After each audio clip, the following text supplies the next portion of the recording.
Meus irmãos, eu quero ser bem breve com os irmãos. O texto é Salmos de número 27, por favor. Salmos de número 27. São apenas 14 versículos. Acredito que a gente pode fazer a leitura de todo o Salmo.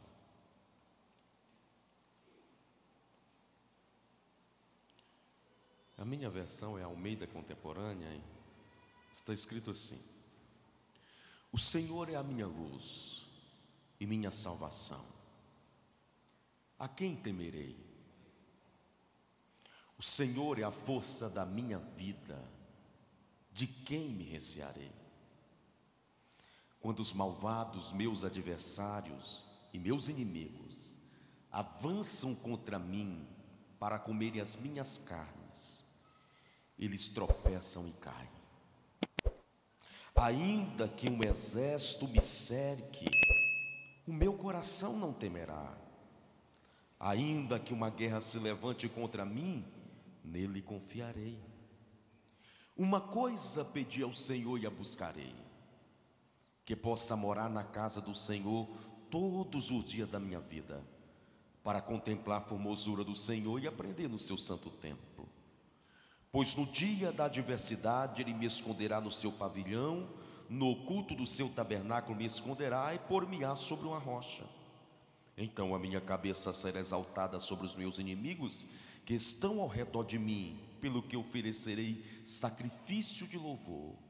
Sim, cantarei louvores ao Senhor. Ouve, ó Senhor, a minha voz quando clamo. Tem compaixão de mim, responde-me.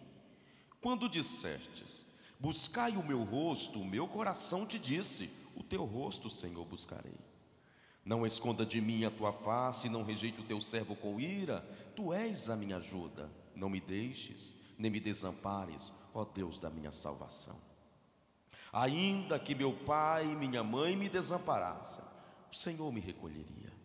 Ensina-me, ó Senhor, o teu caminho, guia-me por vereda direita, por causa daqueles que andam ao meu redor. Não me entregues à vontade dos meus adversários, pois contra mim levantam falsa testemunha, respirando violência. Creio que ainda verei a bondade do Senhor na terra dos viventes. Espera no Senhor, seja forte, anima-te, espera, pois, no Senhor. Amém. Meus irmãos, eu acredito que o livro dos Salmos seja o livro mais lido do nosso contexto de cristandade. Acredito que a maioria das nossas leituras são a partir de Salmos. As nossas leituras domésticas, as nossas leituras antes de sair para a lida do dia, as nossas campanhas domésticas, são a partir de uma leitura do livro dos Salmos. Particularmente, eu penso que o livro dos Salmos não é somente o inário do povo hebreu. Eu penso que o livro dos Salmos é um compêndio teológico. Aqui trata da teologia, aqui trata da grandeza de Deus, aqui trata e revela a soberania de Deus, o domínio de Deus sobre todas as coisas. Este salmo, que for escrito por Davi, nós temos convicção disso. Dos 150 salmos que nós temos na Bíblia Sagrada, 73 deles são escritos por Davi. E desses 73, o salmo de número 27 também foi escrito por ele. Nós temos convicção a respeito do autor do salmo, mas nós não temos tanta certeza qual foi o contexto que Davi estava vivendo para escrever o salmo. Existem alguns que acreditam que Davi escreveu este salmo quando ainda era muito moço, depois que teve aquela vitória que derrubou e matou Golias, que ele está voltando para Israel. A Bíblia diz que as mulheres tiveram uma ideia de fazer um cântico, de cantar um cântico em comemoração à grande vitória. E a letra do cântico gerou no coração do rei da época, o Saul, ciúmes, porque a letra dizia assim: Davi matou seus 10 milhares e Saul matou seus milhares. O Saul ficou perguntando: como é que pode? Eu saio para a guerra sempre, estou sempre guerreando, por que eu mato menos do que ele? E devido à letra desse cântico e o ciúme de Saul, começou uma perseguição. E Davi tem que fugir, tem que se esquivar, tem que correr, tem que se esconder. E nessas fugas, Deus dando livramento a ele, acredita-se que ele escreveu o salmo de número 27. Outros acreditam que este salmo foi escrito por Davi, mas na sua velhice, quando mais uma vez estava tendo guerra entre os filisteus e Israel. E dentre os filisteus vem um homem da família do gigante, por nome Isbi-Benob. A Bíblia traz uma informação curiosa sobre ele. A Bíblia diz que ele tinha 24 dedos, e ele trazia consigo uma espada nova. E o propósito da espada nova era vingar a morte do seu parente, do Golias. A Bíblia diz que quando estava tendo a guerra, Davi, velho e cansado da guerra, se retirou para um lugar para descansar. Quando Davi estava sozinho, cansado da guerra, o Isbi-Benob vem para matar Davi. Porém, um homem chamado Abissai se apresenta entre Davi e o gigante, peleja a peleja de Davi, guerreia a guerra de Davi, livra a vida de Davi, mata o gigante e dá um conselho a Davi, dizendo: Davi, você não é mais guerreiro, você agora é a lâmpada de Israel. Fica lá em Israel que a gente vai te proteger. Alguns acreditam que é nesse contexto que Davi escreveu. Eu particularmente tendo a crer que este salmo foi escrito na velhice de Davi também, mas em um contexto diferente, devido a algumas afirmações que Davi faz neste salmo. Creio que este contexto é o momento que Davi estava fugindo do filho dele, Absalão. Quando Absalão quer roubar o trono do pai, tirar o pai do governo de Israel. E nesse contexto o cronista informa que Absalão tinha roubado o coração dos soldados de Davi. Os caras tinham mudado de time, tinha abandonado Davi e agora estava com Absalão. E naquele contexto ali, o exército de Absalão é maior que o exército de Davi. E Davi tem que fugir. Por quê? Porque Davi diante de Absalão jamais mataria Absalão, mas Absalão diante de Davi com certeza mataria Davi. E Davi tem que fugir, se esconder, se esquivar. E eu acredito que este salmo foi escrito nesse contexto devido a algumas afirmações. Quando nós olhamos para este salmo, são apenas 14 versículos. E esses 14 versículos estão divididos em dois blocos. O primeiro bloco de versículo vai do versículo 1 ao versículo 6. O segundo bloco vai do versículo 7 ao 14. No primeiro bloco de versículo, a ideia que gira em torno do primeiro bloco é adoração, é louvor. É Davi reconhecendo a grandeza de Deus, a soberania de Deus, o domínio de Deus. Então Davi adora, Davi glorifica, Davi exalta. Davi está reconhecendo o domínio de Deus. Mas quando nós olhamos os últimos 7 versículos, o último bloco, o segundo bloco, não é mais adoração, não é mais louvor, não é mais reconhecimento da grandeza de Deus. Mas o segundo bloco é um grito de desespero. É o desespero de alguém que está vendo a morte, é o desespero de alguém que está vendo o perigo iminente. E ele grita, ele clama, ele ora pedindo a Deus socorro. É interessante que tem um comentarista que acredita que o Salmo 27 são 2 salmos que foram juntados. Não penso dessa forma. Eu penso que realmente aqui é o único salmo.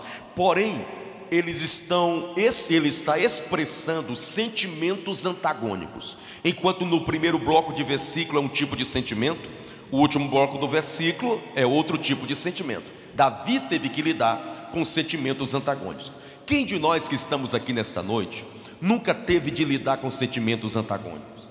Quem de nós que estamos aqui nesta noite não já levantou um dia pela manhã cheio de angústia, o seu coração totalmente angustiado, uma tristeza dominando a sua alma, e tudo que você queria ficar trancado ou trancada no seu quarto, sem falar com ninguém, sem atender telefonema, sem responder mensagem de ninguém, porque uma angústia dominou o seu coração, as lágrimas envolveram o seu rosto, a sua alma geme, e você começa a lida daquele dia cheio de tantas angústias. De repente, à noite, você veio à casa de Deus, e aqui o Espírito Santo visitou o seu coração, e de repente aquela tristeza saiu, aquela angústia saiu, e o seu coração se encheu de gozo, se encheu de alegria. É a mesma pessoa lidando com sentimentos antagônicos. Quem de nós que estamos aqui não já levantou aquele dia preocupado, sem saber como vai findar o dia, sem saber se vai dar conta de cumprir com as suas tarefas, cheio de dúvidas? Porém, em sua soberania e amor, o Espírito Santo nos visitou com uma palavra, e de repente o nosso coração encheu de certeza, de convicção que Deus estava no controle de todas as coisas. Então nós estamos diariamente lidando com sentimentos antagônicos, e é isso que o Salmo apresenta. Davi está lidando, lutando, enfrentando sentimentos antagônicos. Porém, quando nós olhamos para esses 14 versículos giram em torno de uma ideia central. E qual é a ideia que o Salmo gira? É a ideia de que Davi, ele é o homem que venceu, que superou o medo. E é sobre isso que eu quero falar com vocês rapidamente nesta noite. O medo, ele se manifesta em várias áreas da nossa vida. Tem pessoas que têm medo de falar em público, tem pessoas que têm medo de enfermidade, tem pessoas que têm medo de morrer, tem pessoas que têm medo de ficar desempregado, e tem aqueles que até têm medo de barata. E eu concordo, porque só o fato da barata voar já também é um ponto a mais para ela. Então, o medo se revela em várias áreas da nossa vida. E quando eu olho para a Bíblia, eu percebo que geralmente aquilo que a gente tem mais medo, geralmente é aquilo que a gente vai ter que enfrentar. Você lembra do Jó, o patriarca? Lá no meio do seu livro ele vai afirmar: aquilo que eu tinha mais medo, aquilo que mais me preocupava, aquilo que eu tinha mais receio, é justamente isso que eu tive que enfrentar. Porém, quando nós olhamos e vamos estudar rapidamente aqui o Salmo 27, Davi vai nos orientar, vai nos ensinar como enfrentar o medo, como vencer as demandas da vida, como romper diante dos obstáculos que estão e que estarão diante de nós no ano de 2022. É necessário lembrar que nós estamos vindo de 2 anos terríveis. Pessoas foram tiradas dos nossos braços, pessoas que amamos, pessoas, pai de família, viram as suas famílias sendo destruídas, empresários que estavam estabilizados, viram a crise abraçar, e nós agora estamos iniciando o ano de 2022 e perguntamos: o que será? O que pode acontecer? Realmente será se vai dar certo os projetos? Será se realmente? E você fica preso, você fica estagnado, fica estacionado. E Davi, a partir deste salmo, vai nos orientar como vencer este medo que te apavora, esse medo que te segura, esse medo que te trava, esse medo que faz você ficar estacionado, estagnado,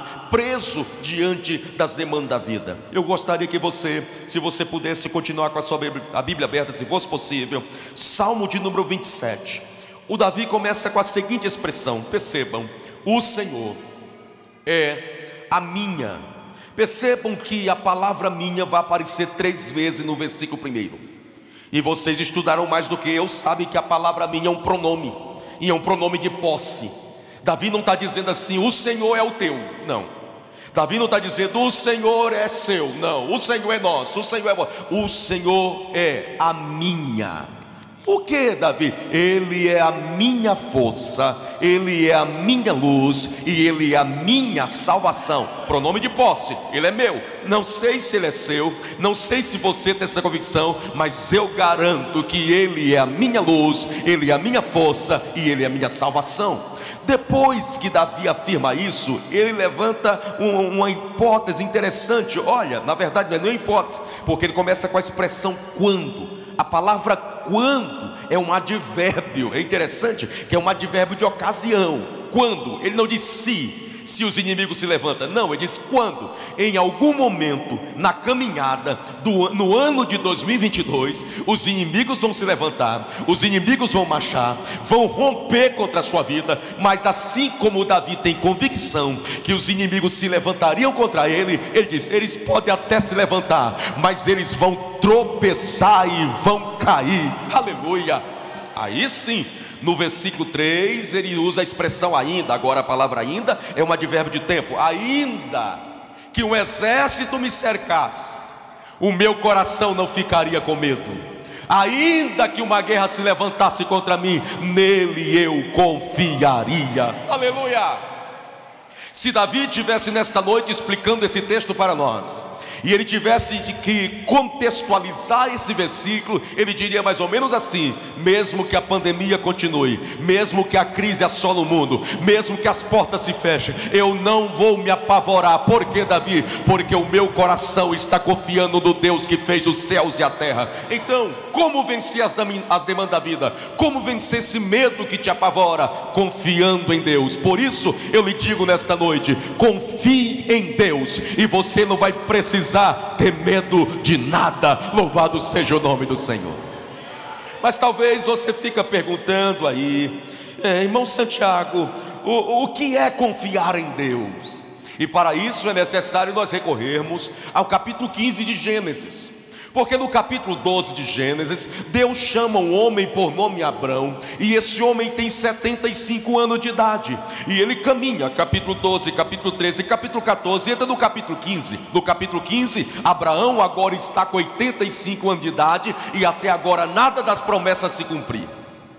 Imagine comigo, você esperar 10 anos uma promessa se cumprir, e nada dela se cumprir. Então Abraão se entristeceu, como qualquer um de nós ficaria triste. E o texto de Gênesis capítulo 15 mostra o Abraão dentro de uma casa. A Bíblia usa a expressão tenda, casa, e ele não quer sair de lá para nenhum lugar. A irmã Sara fala: vamos passear, vamos no shopping, vamos no pit dog. E Abraão diz triste: eu quero ficar em casa, não quero sair daqui, daqui ninguém me tira. E Abraão fica lá, triste, porque são 10 anos esperando a promessa de Deus e ela não veio. O que vai acontecer é que a Bíblia vai dizer que Deus dá uma visão para Abraão, e eu me amarro nisso. Sabe por quê?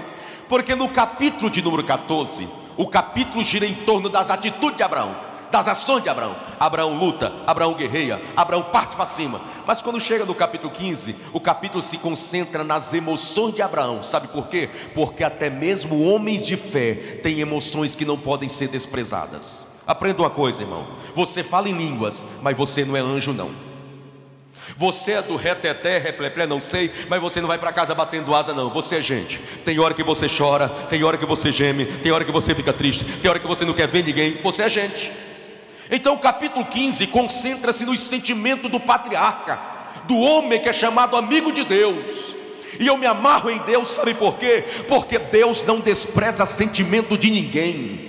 Deus não tripudia sobre emoções de ninguém. Até mesmo o homem de Deus tem sentimentos que não podem ser desprezados.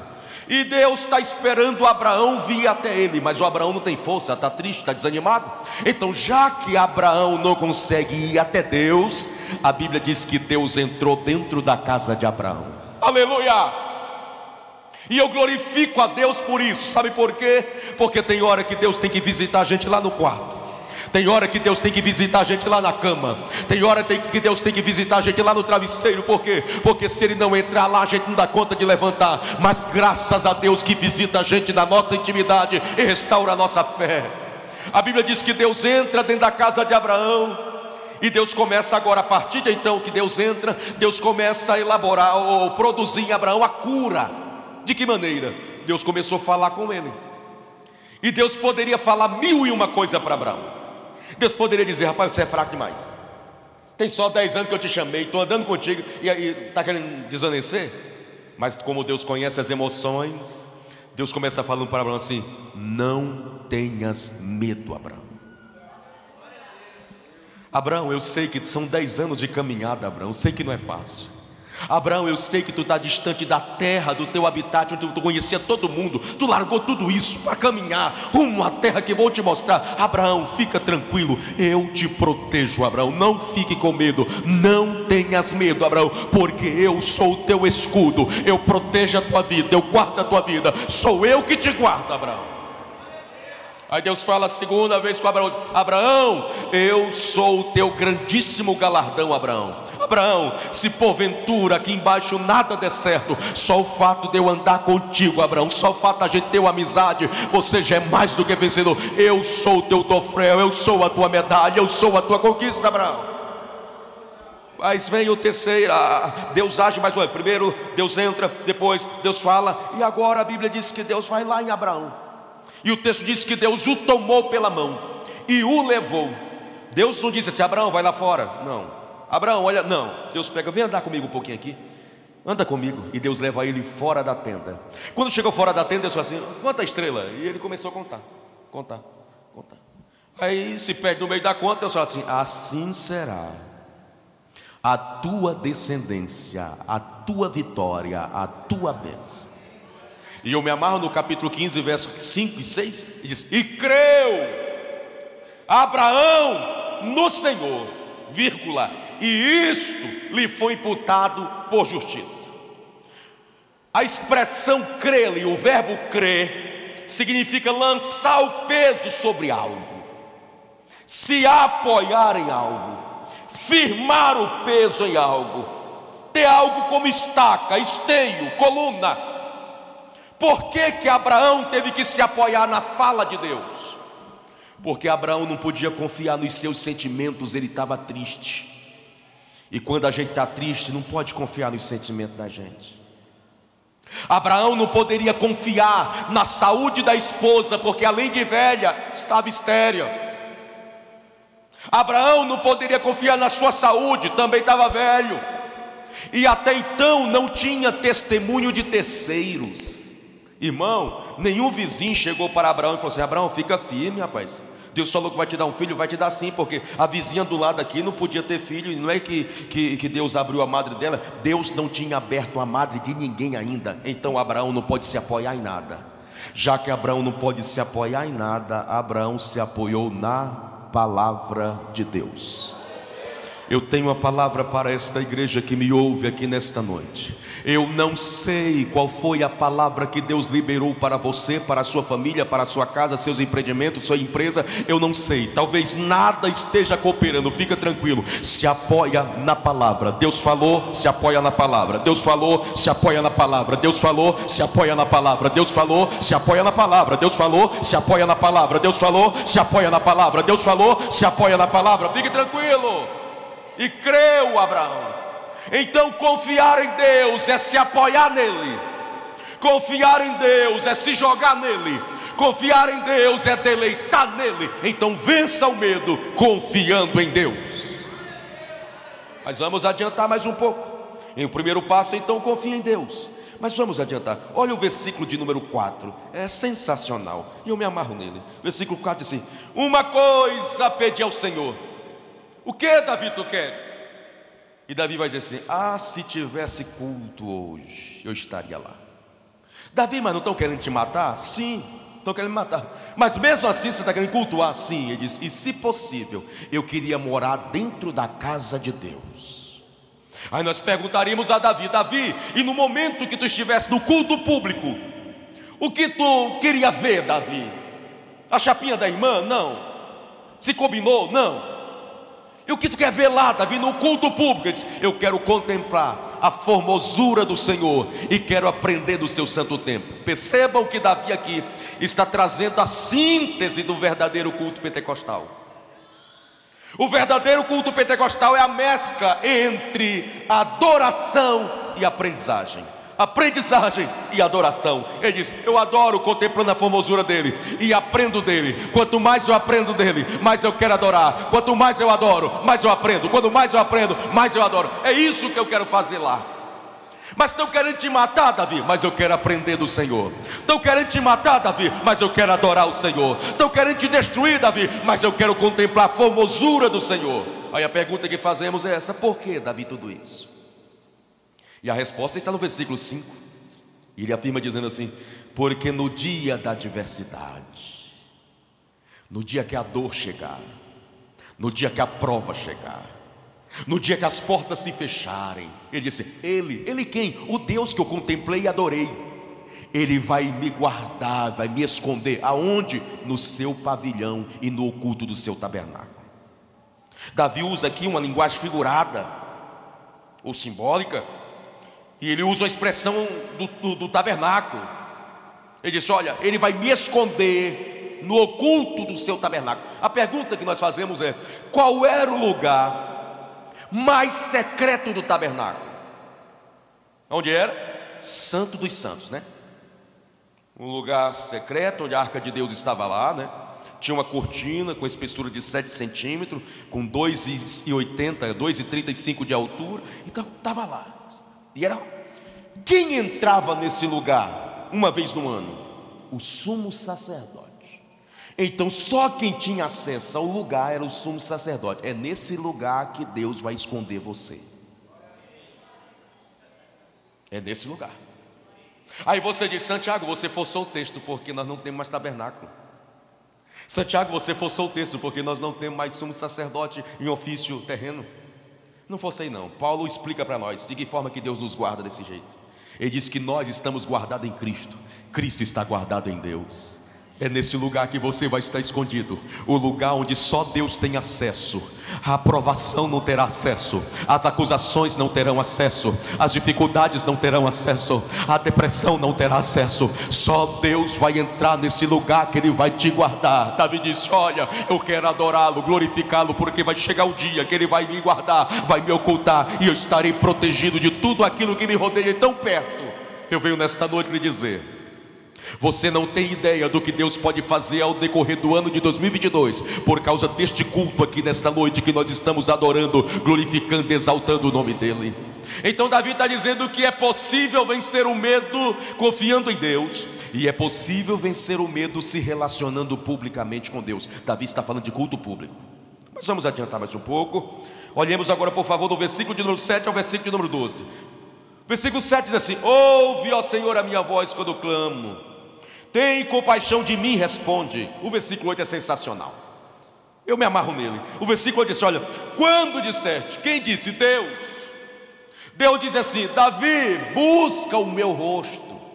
Irmão, Davi está cercado, pessoas estão querendo matá-lo, e em meio a tantas vozes, Davi ouviu a voz de Deus dizendo: ora um pouco mais, Davi.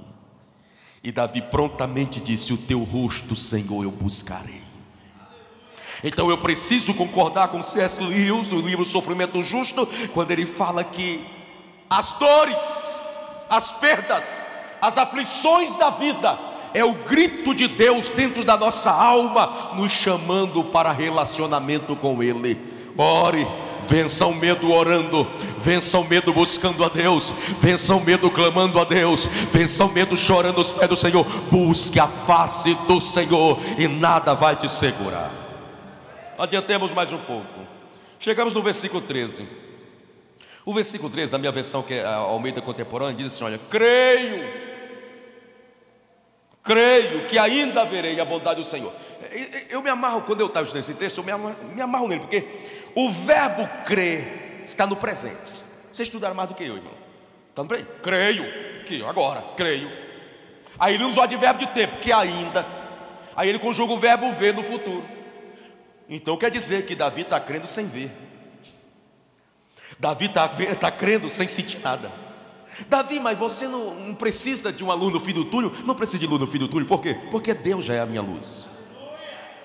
Então Davi está dizendo: eu creio mesmo sem ver, eu creio mesmo sem enxergar nada, tudo está trancado, tudo está escuro, mas eu creio que eu verei a bondade do Senhor. Aonde, Davi? Na terra dos viventes. Mas não estou querendo matar Davi? Ele diz: vou morrer que nada, rapaz. Eu vou ficar vivo, meu amigo. Eu vou receber a bênção de Deus e vou desfrutar na terra dos viventes. Creia e você verá a bondade do Senhor na terra dos que vivem. Então chegamos ao versículo 14. Eu particularmente interpreto esse texto da seguinte maneira: Davi aqui não está falando com ele, Davi não está falando com Deus. Penso que aqui Davi está exortando os seus soldados. É como se ele olhasse no olho de cada soldado e dissesse a eles assim: ó, espera em Deus, espere em Deus, sejam fortes, anima-te, e Deus fortalecerá o coração de vocês. Esperem em Deus. Então é possível vencer o medo confiando em Deus. É possível vencer o medo se relacionando publicamente com Deus. É possível vencer o medo se relacionando intimamente com Deus na oração. E é possível vencer o medo esperando e confiando pacientemente no Senhor. A pergunta que eu lhe faço nesta noite é a seguinte: geralmente, qual é a sua postura quando parece que Deus está alheio à sua dor? Geralmente, qual é o seu comportamento quando parece que Deus está indiferente ao seu clamor? Davi disse: nós não vamos mover um pé sequer antes de Deus agir. Vamos esperar pacientemente no Senhor, e Ele vai fortalecer o nosso coração. Diante disso tudo, e eu caminho para o final agora. Agora eu fiquei agora. Vou até tomar água, porque, pelo amor de Deus, não tem nem cadeira aqui, ó. Mas vamos rapidão. Eu quero voltar, né? Então tem que. Vamos lá. Vencer o medo de quê? Vamos vencer através da confiança, sim. Através do relacionamento público, sim. Íntimo, sim. Esperando, sim. Mas vencer medo do quê mesmo? De acordo com o texto, nós vamos vencer o medo das circunstâncias. Aí você pergunta: Santiago, o que são as circunstâncias? As circunstâncias é tudo aquilo que você vê, é tudo aquilo que você ouve e é tudo aquilo que você sente. As circunstâncias são as notícias que chegam nos seus aplicativos. As circunstâncias é o noticiário que você lê. As circunstâncias é a tendência do sentimento do seu coração. As circunstâncias é tudo aquilo que apavora, amedronta, arranca a sua fé, o seu ânimo, o seu entusiasmo. Isso são as circunstâncias. Então, através da confiança em Deus, do relacionamento com Deus, da espera em Deus, as circunstâncias não vão definir o futuro que Deus tem para nós. Por que a gente vai vencer as circunstâncias? Porque o Senhor é a nossa luz. Se Ele é a nossa luz, não tememos ao espanto noturno. Porque venceremos a circunstância? Porque o Senhor, Ele é a nossa força. E se Ele é a nossa força, eu não temo as minhas próprias fraquezas. Porque venceremos a circunstância? Porque o Senhor, Ele é a nossa salvação. E se Ele é a nossa salvação, a vitória já é certa, o triunfo já é certo, para a glória do nome dEle. Venceremos o medo das circunstâncias. Tudo que você vive hoje não define o que Deus tem para você. As circunstâncias que você vive hoje não podem de maneira alguma definir o plano maravilhoso que Deus tem para a sua vida, para a sua família, para o seu ministério, para a sua casa. Não define. O que Deus tem é maior, é extraordinário. Mas além do medo das circunstâncias que a gente vai vamos superar o medo de quê? O medo do fracasso. Porque é necessário a gente concordar e afirmar que teve alguns projetos nossos que a gente teve que colocar na gaveta. Teve alguns desejos, aspirações, né? Anseios que a gente teve. Vamos deixar aqui de lado um pouquinho. E agora nós começamos um novo ano, estamos aí batalhando. E você diz: e se eu começar ainda errado? Se eu lançar a mão para a obra e o negócio complicar de novo, a crise chegar, a empresa falir, ser mandado embora, e aí como é que faz? Não vender? E aí? Eu gostaria que você guardasse o que estou lhe falando agora. Não existe fé, escute, não existe fé sem risco.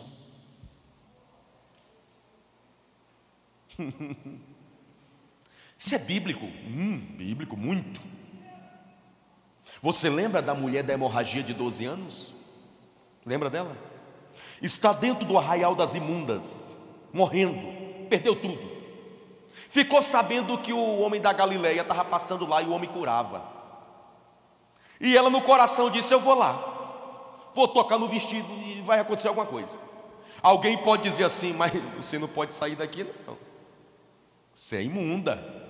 Você já leu da Levítico que se pegar o imunda na rua vão apedrejar ela até morrer? Sim. Então se você sair daqui vai morrer. Ela disse: não, se eu ficar também não vou morrer? Então se é para morrer eu morro tentando. E ela vai lá e toca na orla do vestido e é curado. Por quê? Porque não existe fé sem risco. Guarde essa outra também que eu vou falar para você agora. A fé, ela chega primeiro aos ouvidos de quem quer obedecer e não no coração de quem quer entender. A fé chega primeiro ao ouvido daquele que prontamente obedece e não ao coração daquele que fica perguntando: como é que é mesmo, Deus? Essa porta vai abrir aonde mesmo? O Senhor vai usar quem? Como é que é? Não, Deus mandou, vai. Deus mandou, vá, porque alguma coisa vai acontecer. Ah, mas deu errado para fulano, vai dar certo para você. Ah, mas a porta fechou, para você a porta está aberta, porque a fé chega primeiro ao ouvido de quem quer obedecer. Não existe fé sem risco. A fé chega primeiro ao ouvido de quem quer obedecer e não ao coração de quem quer entender. E é interessante quando nós falamos a respeito de fé, que esta fé é ela que vai garantir a nossa vitória para a glória de Deus. Então, a partir de agora, entenda: uma fé que não pode ser testada não é digna de confiança. A prova da nossa fé vem apenas para revelar se ela é verdadeira ou era apenas de fachada. Creia, Deus honrará você. O Espírito de Deus autoriza-me a profetizar nesta noite: Deus não deixará você envergonhado. Deus vai surpreender muita gente.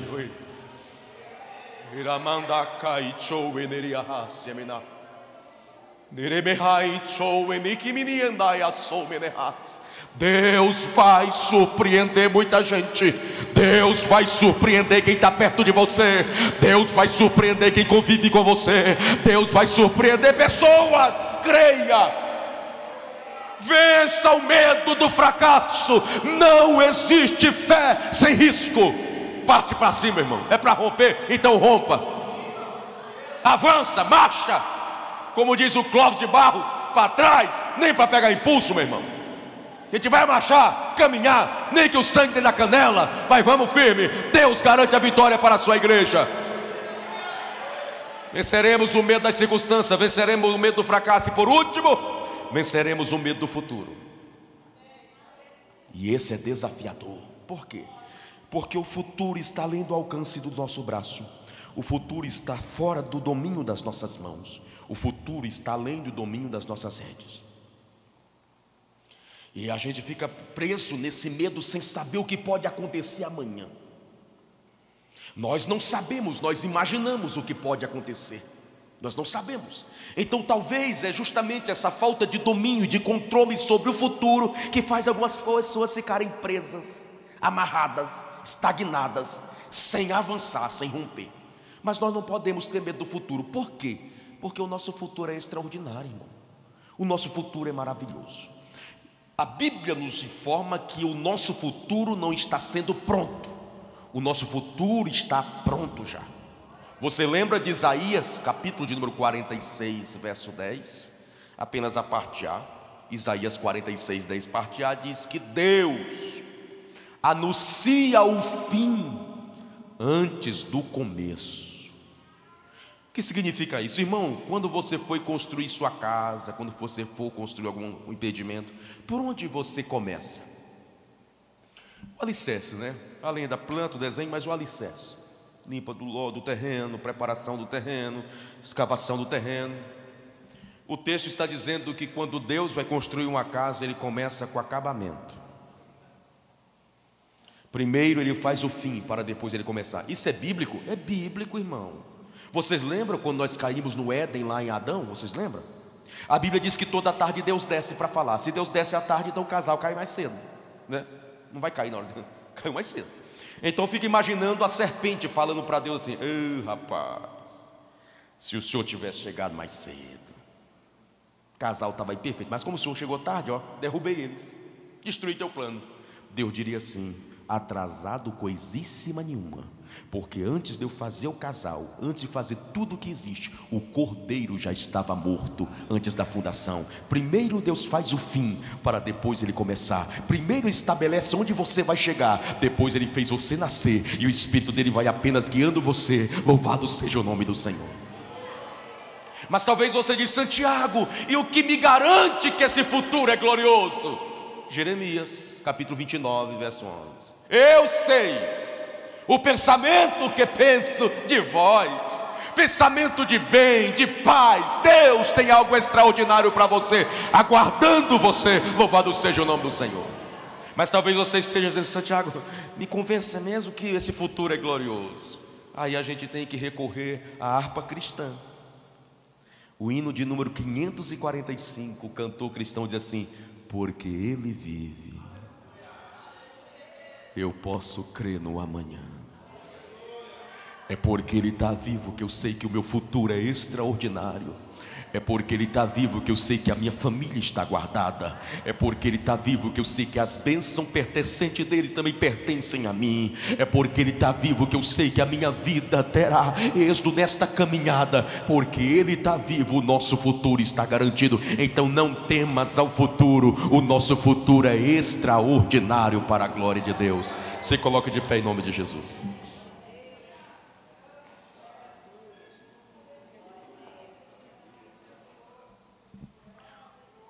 Você ouviu a palavra de Deus? Deus falou com você nesta noite. Ele falou comigo. O meu propósito como pregador é que você saia daqui dizendo: rapaz, eu vou romper, meu amigo. Nada vai me segurar. Nem quem está perto, nem quem está longe, nem quem ajuda, nem quem atrapalha. Eu vou romper. O medo não vai me travar mais. Por quê? Porque eu não temo a circunstância, eu não temo ao fracasso, eu não temo ao futuro. Eu sei que o meu Deus está no controle de todas as coisas. Eu sei que Ele está comigo e a vitória já está garantida para a glória do nome dEle.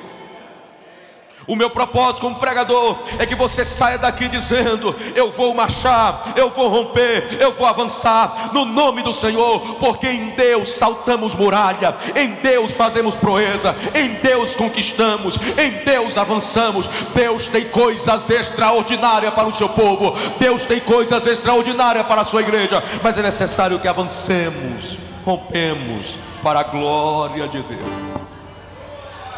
Confia em Deus. Tudo está dizendo o contrário, confia em Deus. Tudo está dizendo que não vai dar certo, confia em Deus. Tudo está dizendo que parece que vai ter que parar com o projeto, confia em Deus. Vai ter que fechar a loja, confia em Deus. A empresa vai falir, confia em Deus. Deus vai fazer coisas extraordinárias, e Deus vai gerar no meio do seu povo milagres extraordinários para a glória do seu nome. Deus vai surpreender muita gente. Deus vai surpreender muita gente. Deus vai surpreender muita gente. Deus vai surpreender muita gente. Ó Deus, eu preguei a Tua palavra nesta noite. Mais uma vez eu procurei ser fiel ao texto bíblico, e eu reconheço todas as minhas limitações e a minha fragilidade.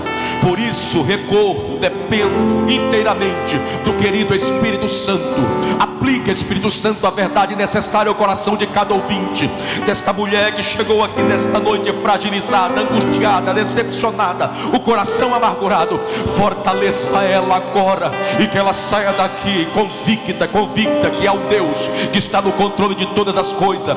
Abençoa os pais de família, abençoa as mães de família aqui representada, abençoa esta igreja, que esta igreja venha romper de uma forma extraordinária, que o Senhor dê estratégia, que o Senhor potencialize as habilidades dos teus servos, e que eles possam romper para a glória do teu nome, Senhor. Receba em nome de Jesus, receba em nome de Jesus.